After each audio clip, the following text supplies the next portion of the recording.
Hey there, Borderlings. I don't often talk about dreams, but when I do, actually, I talk about dreams quite a lot. That's not fooling anyone. I was just at the ELS. I had a little talk about the Dreams platform, and Peter Mulvaney was in the audience. And he saw the talk, and then he sort of emailed me and said, "Hey, maybe you should make this available to the Borderland community." And I thought, yeah, hey, why not?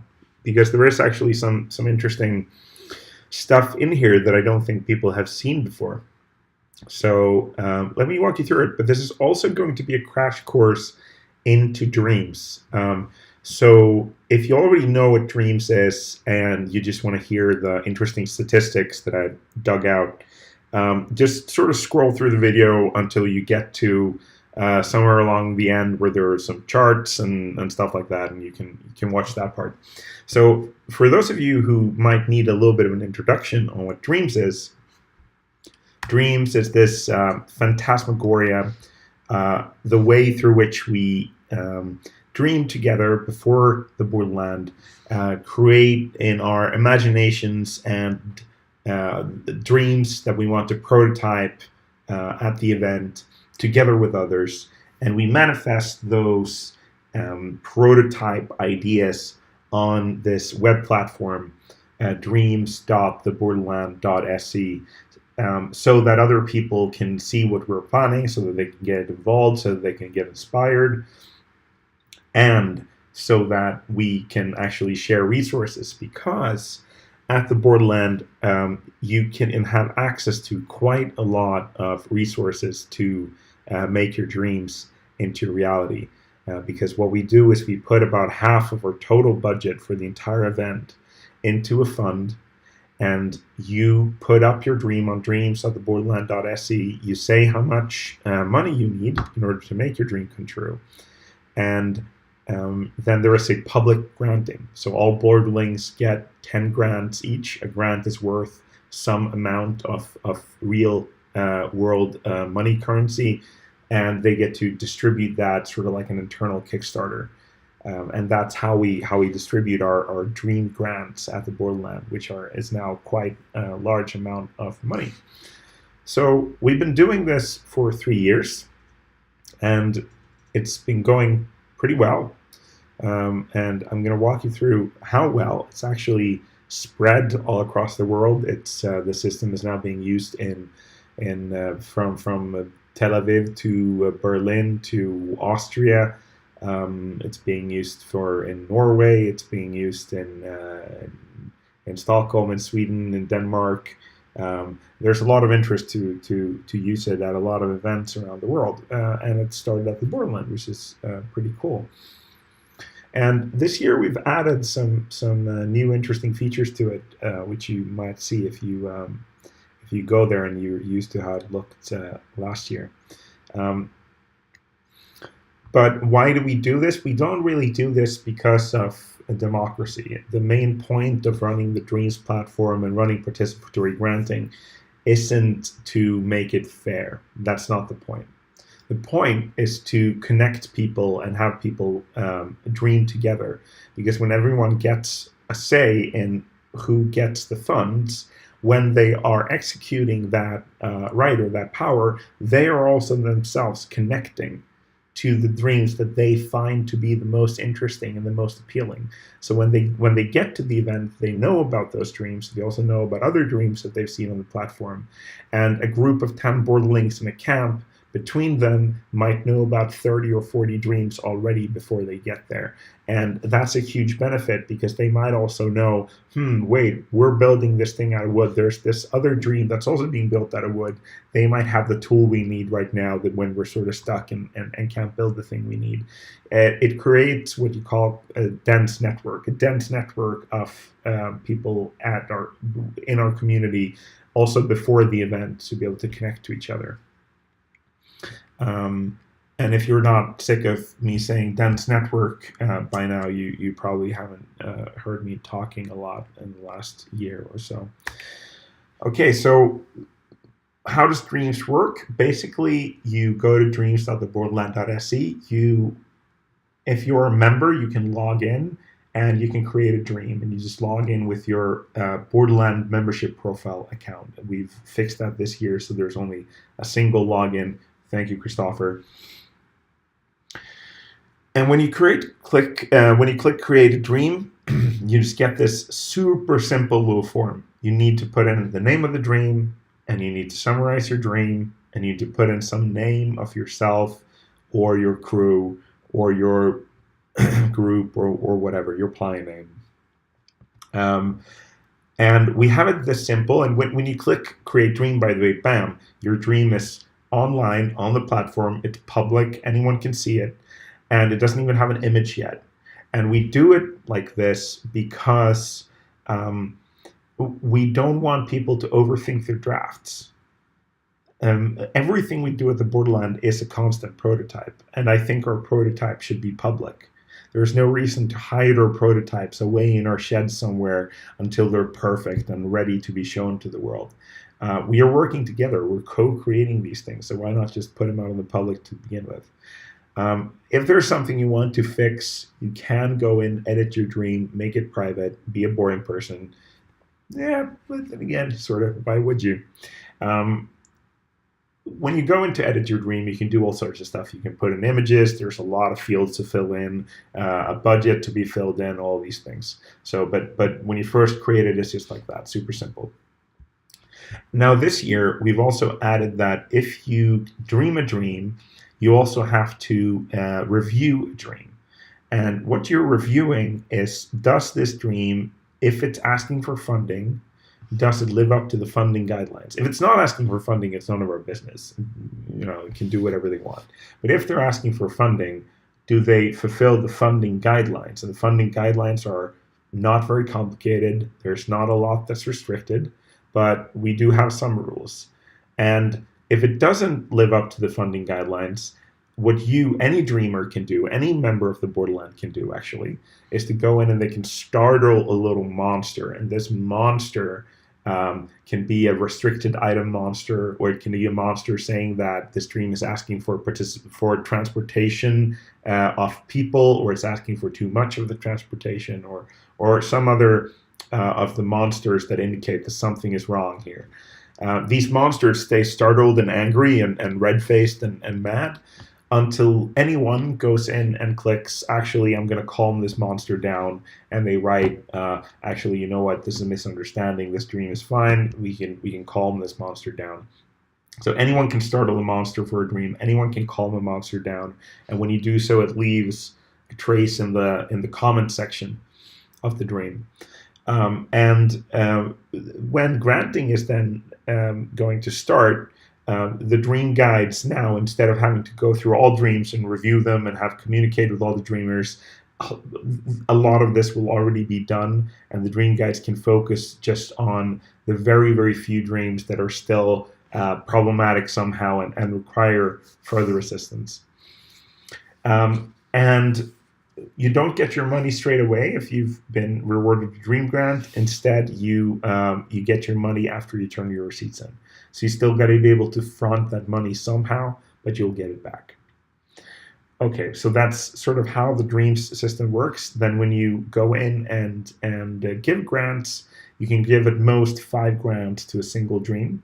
And there's a prompt here that looks sort of what happens. You click some number of symbols and you click that you want to donate some amount of grantlets, we call them, and off they go. And once you've given grants to a dream, they can't be taken back. That's it. You've given them away, and you have a total of 10. So how has this looked over the years? Oh, by the way, right, here are the monsters. You can look at that on dreams.theborderland.se. There's a test dream there where you can just try them out and toggle the monsters and see what happens.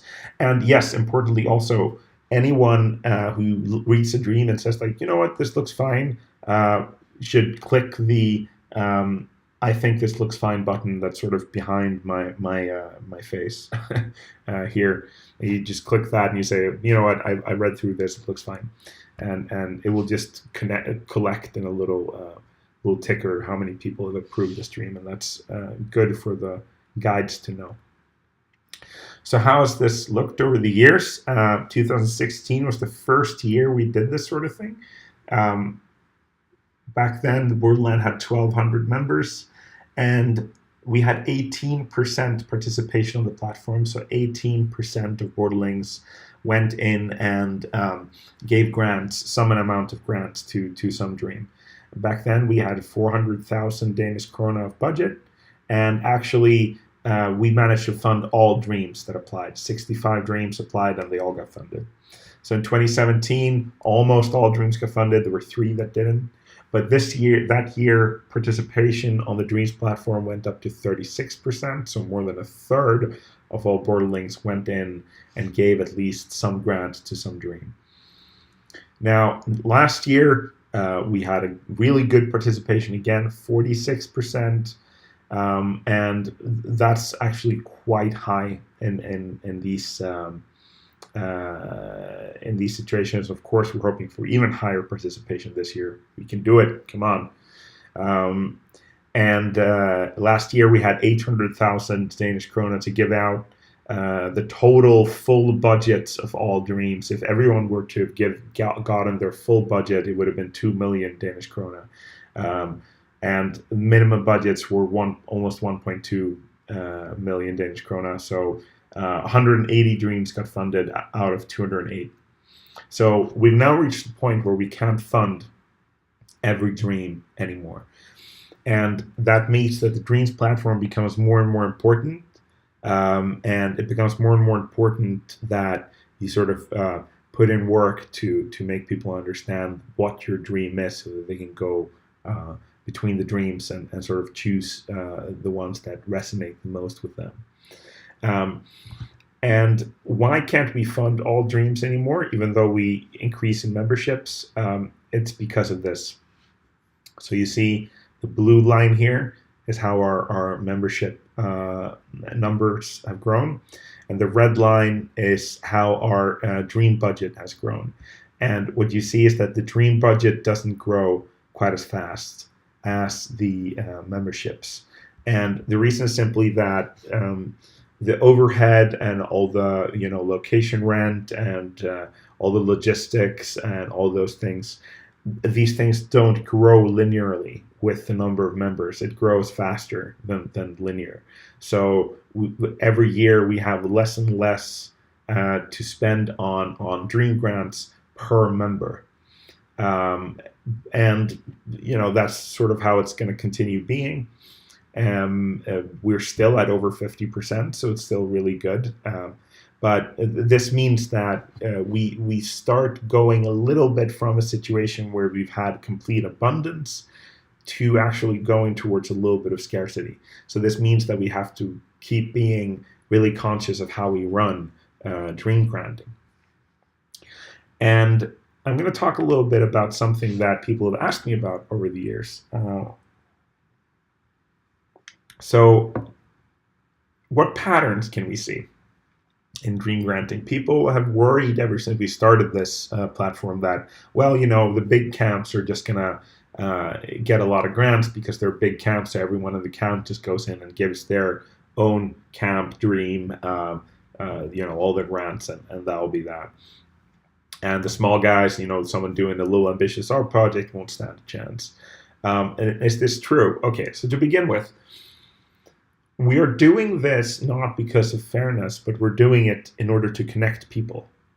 It means that if people are already connected in these little tribes, they do get a little bit of an advantage.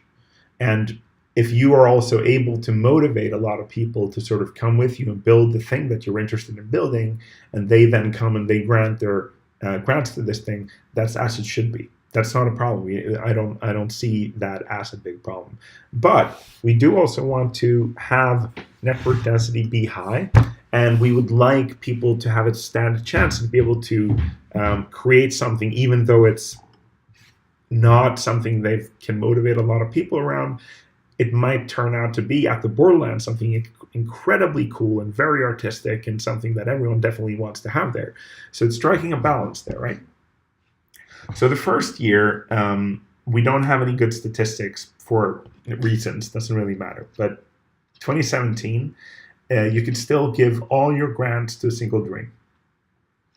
And in 2017, 40% of borderlings gave all their grants to a single dream. What this indicates to me is that there is some of that tribal granting going on. I mean, sure, there might be a lot of people who just can't be bothered. They find one dream, they give it their 10 grants, and off they go. But I'm willing to guess that there is also quite a lot of this tribal granting going on with that, where the big camps or the dreams with a lot of people tied to that dream in some way, or people with a lot of friends are getting all of the grants from those people, and we see that they're 40%. So in 2018, it was changed so that you could only give 7 grants to a single dream. So what happened there, you see on this graph, 2018. About 30% of the borderlings gave their grants to 2 dreams. So about 30% split their grants between exactly 2 dreams. Now 10% still only gave to 1 dream. This means that they just gave 7 grants and then they just didn't care that they had 3 left. I know that some people actually didn't know that they had 3 left, so that explains some part of it. But I think some other part of it is maybe that people just gave their grants to the dream they cared about, and then they couldn't really be bothered with the others. And you know, like, okay, that's not great when that happens, but it's okay. It's 10%, and I think that's, you know, it's acceptable, and people do what they want. There's, you know, no moralistic punishment going to be dealt out by that. But we do want to create denser networks. So I do actually think that is a good thing. We got more people to sort of rethink their strategy, because what happened is that you see a higher percentage chose to not just do the bare minimum, which would have been 2 dreams. They chose to go for 3 or for 4. Right? And even all the way over here of people who gave to 10 different dreams, that did go up a little bit. I don't know if that's statistically significant, but it's interesting. And 2019, we want to see what this pattern looks like if we shift it. So we're going to try to have 5 grants per dream and see what that looks like. Okay, that's all for me talking about the dreams. All right, that's all for me talking about the Dreams platform, and a lot of it doesn't work, and a lot of it's broken, and it's because it's made by humans, and it's made by humans in their spare time. So if you are a developer and you think that, oh wait, this is broken, I could fix this, make a pull request to our Git repo, and just go ahead and fix it. I promise the code isn't that hard to get into. You can probably just wrap your head around it pretty quickly. And that's that. All right. Peace.